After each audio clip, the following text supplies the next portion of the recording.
Hello, welcome and good evening आपके अपने YouTube channel में। देखिए, आज एक महत्वपूर्ण टॉपिक पर हम बात करने जा रहे हैं। हिंदी जो यूपी पुलिस में एक महत्वपूर्ण भूमिका निभा सकती है, इसके साथ साथ अन्य परीक्षाओं जीडी वगैरह के लिए भी हिंदी बहुत महत्वपूर्ण है। जो हमारे पुराने स्टूडेंट रहे हैं उनको पता होगा कि इस बार यूपी पुलिस के पेपर में क्लास नोट्स से चीज़ें ऐसी की ऐसी ही पूछी गई हैं। अब देखिए, हिंदी को जो हम पढ़ेंगे वो दो विभागों में पढ़ेंगे। उसके दो भाग हमने किए हैं। तो एक भाग तो है हिंदी व्याकरण, जो इसका सेकंड भाग हम पढ़ेंगे। पहला भाग है हिंदी भाषा का उद्भव एवं विकास। अब देखिए, इसमें हम क्या क्या पढ़ेंगे कि हिंदी की उत्पत्ति कैसे हुई, हिंदी शब्द की उत्पत्ति कैसे हुई, और एक हिंदी की विकास यात्रा कैसे हुई। इसके साथ साथ जो महत्वपूर्ण कवि और लेखक हैं उनको कालगत विभाजन के आधार पर ही हम पढ़ेंगे, और उनकी महत्वपूर्ण रचनाएं, उपन्यास, कहानियां, पुरस्कार, वो सब हिंदी के एक खंड में पूरा करेंगे। दूसरे खंड में हम हिंदी व्याकरण करेंगे। इस बार भी यूपी पुलिस के पेपर में जो रचनाएं मैंने नोट्स में कराई थी उन्हीं से सवाल पूछे गए, चाहे मानसरोवर प्रेमचंद की कहानियों का संग्रह हो जो पूछा गया था। इसके साथ साथ हरिवंश राय बच्चन, महादेवी वर्मा, गोदान, इन सब रचनाओं से प्रश्न बने हैं जो नोट्स में मैंने सामान्यतः लिखवाए थे। इसी तरीके से हम इस बार भी इन्हीं चीज़ों को देखेंगे। हिंदी से मेरा बहुत ज़्यादा लगाव रहा है और मेरा अपना विषय रहा है, तो एकदम डीप जाके अच्छे से हम हिंदी पढ़ेंगे। तो आज का टॉपिक है हिंदी भाषा का उद्भव एवं विकास। अब देखिए, सबसे पहले हिंदी शब्द की उत्पत्ति की बात कर लेते हैं कि हिंदी शब्द की उत्पत्ति कहाँ से हुई। तो ये जो हिंदी शब्द है, हिंदी शब्द इतिहास में अगर देखते हैं हम, तो जो पर्शियन और पारसी या फारसी लोग थे वो सिंधु को हिंदू कहते थे, सा को हा बोलते थे, तो सिंधु, हिंदू, हिंदी। तो जो हिंदी शब्द की व्युत्पत्ति या उत्पत्ति, व्युत्पत्ति वो हुई है सिंधु शब्द से। तो क्वेश्चन आएगा कि हिंदी शब्द की व्युत्पत्ति किस शब्द से हुई है, तो सिंधु शब्द से इसकी व्युत्पत्ति मानी जाती है। अब एक प्रश्न है कि हिंदी जो शब्द है वो किस भाषा का शब्द है, तो हिंदी शब्द है फारसी भाषा का शब्द। देखिए, दो क्वेश्चन पहले हुए। जो हिंदी है वो किस भाषा का शब्द है, पर्शियन या फारसी भाषा का शब्द है। और हिंदी शब्द की व्युत्पत्ति या उत्पत्ति किससे हुई है, सिंधु से हुई है। सिंधु, हिंदू, हिंदी। अब देखिए, इसकी विकास यात्रा को अगर हम देखें कि हिंदी का विकास कैसे हुआ, तो इसमें कालखंड देख लेते हैं। सबसे पहले दैविक संस्कृत। दैविक संस्कृत 2000 बीसी से 500 बीसी यानी ईसा पूर्व, ईसा के जन्म से पूर्व दैविक संस्कृत थी। अगर मैं लिखित साक्ष्यों की बात करूं तो संसार के सबसे पुराने लिखित साक्ष्य ग्रंथ हैं वेद। तो मैं दैविक या वैदिक संस्कृत भी इसके लिए शब्द चलता है, वैदिक संस्कृत। ये मिलती है हमें वेदों में और उपनिषदों में। तो वैदिक संस्कृत या दैविक संस्कृत, देववाणी संस्कृत, वो वेदों और उपनिषदों में मिलती है और उसका कालखंड है 2000 से 500 ईसा की पूर्व शताब्दी। उसके बाद दैविक संस्कृत के बाद लौकिक संस्कृत का समय आता है। लौकिक मतलब लोगों से जुड़ी हुई। जो वेदों की संस्कृत है वो क्लिष्ट है, कठिन है, उसका सरलतम रूप हमें ब्राह्मण ग्रंथों में दिखता है। और लौकिक संस्कृत जो दिखती है हमें वो कालिदास के नाटकों में भी दिखती है।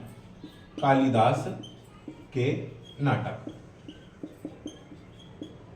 तो कालिदास के नाटकों में भी हमें क्या दिखती है, लौकिक संस्कृत। इसका समय हम मानते हैं 1000 से 500 ईसा पूर्व तक, जो वैदिक काल, उत्तर वैदिक काल इतिहास में भी चलता है।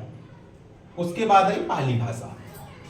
पाली प्राकृत का समय ले तो पाली का समय है, याद करने की तो कोई जरूरत नहीं है, फिर भी ईसा की प्रथम शताब्दी से लेकर 500 ईस्वी तक पाली और प्राकृत का समय रहा। यह समय बौद्ध और जैन काल था। बुद्ध की भाषा भी पाली है, बौद्ध ग्रंथ भी पाली भाषा में लिखे गए। तदोपरांत प्राकृत से अपभ्रंश का विकास हुआ, और अपभ्रंश के बाद अवहट्ट, जो हम देखते हैं नाथ संप्रदाय। जब हम आदिकाल पढ़ेंगे तो वहां नाथ संप्रदाय की भाषा है अपभ्रंश और अवहट्ट। गुरु गोरक्षनाथ, मत्स्येंद्रनाथ या प्रथम कवि सरहपा हिंदी के जो माने जाते हैं, उनकी भाषा क्या है? अपभ्रंश और अवहट्ट है। इसी अपभ्रंश और अवहट्ट से पुरानी हिंदी का विकास हुआ और पुरानी हिंदी हमें अमीर खुसरो की रचनाओं में दिखाई देती है। अमीर खुसरो जिनको खड़ी बोली या हिंदवी का आविष्कारक माना जाता है। तो एक विकास यात्रा है। सबसे पहले वैदिक या दैविक संस्कृत जो 2000 से 500 ईसा पूर्व तक रही, जो वेदों और उपनिषदों में मिलती है। उसके बाद लौकिक संस्कृत जो 1000 से 500 ईसा पूर्व रही, जो हमें ब्राह्मण ग्रंथ और कालिदास के नाटकों में भी मिलती है। उसके बाद प्राकृत और पाली जो बुद्ध काल की भाषा है, बौद्ध ग्रंथ पाली में लिखे गए हैं।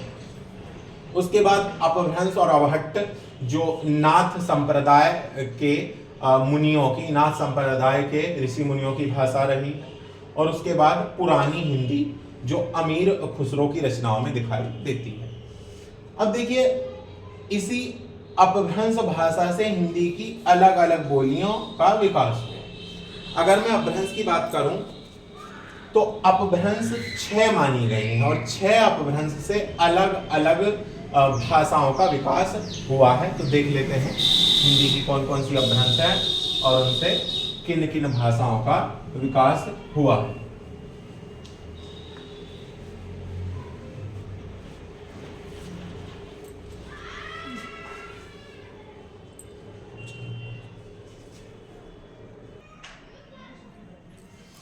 अब देखिए, हिंदी अपभ्रंश।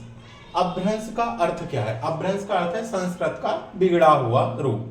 जो विद्वान हैं उन्होंने कहा बिगड़ा हुआ रूप, जो लोग हैं उन्होंने कहा कि संस्कृत का सरलतम रूप अपभ्रंश है। तो अपभ्रंश चलता है संस्कृत का बिगड़ा हुआ रूप, तो संस्कृत के बिगड़े हुए रूप को अपभ्रंश कहते हैं। सामान्यतः 6 अपभ्रंश है। दंडी ने एक 7वीं अपभ्रंश और मानी है, लेकिन उसे स्वीकार नहीं किया जाता है। तो 6 अपभ्रंश है और इनसे अलग अलग हिंदी का उद्भव हुआ है।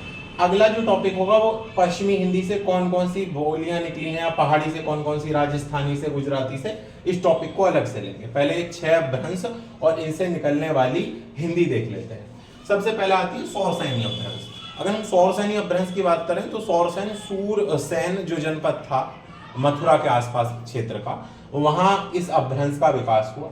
और इससे हम देखते हैं कौन कौन सी हिंदी निकलती है। तो पश्चिमी हिंदी, पहाड़ी हिंदी, राजस्थानी हिंदी और गुजराती हिंदी।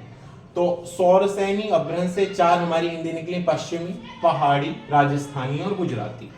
देखिए क्वेश्चन कैसे पूछे जाएंगे। एक क्वेश्चन तो इस टेबल से बन सकते हैं, कैसे कि पश्चिमी हिंदी किस अपभ्रंश की भाषा है, या पहाड़ी हिंदी किस अपभ्रंश की भाषा है। तो सौरसैनी अपभ्रंश। इसके भीतर जाके भी मैं वो टेबल भी बनवाऊंगा कि कौरवी किस हिंदी से निकली है। तो पश्चिमी हिंदी से कौरवी निकली है। या मेवाती या मालवी किस हिंदी से निकली है। तो राजस्थानी हिंदी से निकली है। अभी उस पर बात नहीं कर रहे हैं, अभी इसी टॉपिक पे बात कर रहे हैं। तो यहां से क्वेश्चन कैसे बनेंगे कि पूर्वी हिंदी किस अपभ्रंश से है। तो अर्धमागधी से है। या सिंधी किस अपभ्रंश से निकली है। तो ब्राह्मण अपभ्रंश से है। तो सौरसैनी अपभ्रंश की बात करें तो उससे 4 हिंदी निकली है, पश्चिमी हिंदी, पहाड़ी हिंदी, राजस्थानी हिंदी और गुजराती हिंदी। मागधी अपभ्रंश, मागधी मगध बिहार जो वर्तमान है, मगध के आसपास का जो क्षेत्र महाजनपद काल में था, उस क्षेत्र में जो बोली जाती थी। तो मागधी अपभ्रंश से एक तो बिहारी हिंदी निकली है, असमिया निकली है, बांग्ला निकली है और उड़िया निकली है। तो 4 ही ये हिंदी मागधी से निकली है। अर्ध मागधी अपभ्रंश से निकली है पूर्वी हिंदी।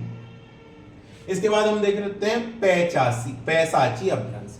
पैसाची से लहंदा और पंजाबी, जो पाकिस्तान का सिंध और पंजाब क्षेत्र है, लहंदा और पंजाबी। ब्राह्मण अपभ्रंश से एक हिंदी निकली है सिंधी। और उसके बाद महाराष्ट्रीय अपभ्रंश से निकली है मराठी हिंदी। तो अब देख लेते हैं 6 अपभ्रंश हैं और 6 अपभ्रंशों की उपभाषाएं हैं। इनसे क्वेश्चन कैसे पूछा जाएगा, मैंने अभी बताया कि असमिया किस अपभ्रंश की उपभाषा है, मागधी अपभ्रंश की। या बिहारी हिंदी किस अपभ्रंश से निकली है, तो मागधी अपभ्रंश से। इसके अंदर से क्वेश्चन कैसे बनेंगे, कौरवी किस हिंदी की बोली है, पश्चिमी हिंदी की। उसकी एक टेबल में अलग से कराऊंगा, जहां एक एक भाषा को लेकर उससे की सारी बोलियों के बारे में समझाया जाएगा। तो अगला लेक्चर इसी को हम आगे कंटिन्यू करेंगे। अभी हम YouTube लाइव नहीं आ पा रहे हैं, कुछ टेक्निकल इशू है। और संडे को आप सभी का स्वागत है ऑफलाइन बैच में। जो आए ऑफलाइन आ सकते हैं, जो आए ऑनलाइन आ सकते हैं। वेन्यू आपको पता ही है, सक्सेस एकेडमी बिगीज से आगे। देखिए, चैनल के नाम को लेकर मैंने मैसेज डाला हुआ है, और विनर्स नाम से जो हमारे यूट्यूब चैनल है, यूट्यूब पर विनर्स नाम से पहले ही एक कोचिंग संस्थान का चैनल बना हुआ है। तो आप विनर्स वाले ग्रुप में जाके चैनल के लिए कोई ऐसा नाम सुझाएं जो यूट्यूब पर पहले ना हो, और नाम कुछ अलग हो, कुछ बेहतर नाम। तो आप सभी एक नाम यूट्यूब चैनल के लिए सुझाइए और जुड़े रहिए। आगे मिलकर ऐसे ही छोटे छोटे एपिसोड में हिंदी को पूरी अच्छे से पढ़ेंगे। और रविवार को आप सभी का स्वागत है। जितने भी विनर्स से जुड़े हुए बच्चे हैं वो सारे ऑफलाइन आ सकते हैं। सुबह 9:30 बजे से हमारी क्लासेज सक्सेस एकेडमी में होंगी। वहाँ क्या क्या पढ़ेंगे फिर मैं बता दे रहा हूँ। हिंदी, जीएस और पूरे वीक की करंट अफेयर।